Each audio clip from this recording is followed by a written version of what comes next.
koliki su cijene?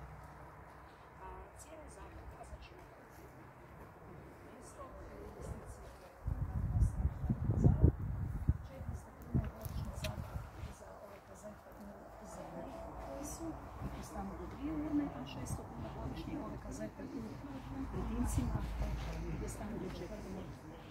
Učili smo iz nekih izvora povijesnih, kažem da je rekao bilo toga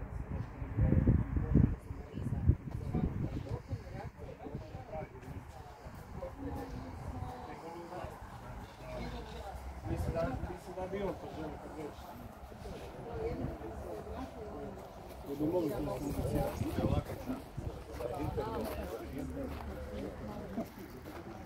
To bi bilo zanimljivo, mi sve kad neće različno.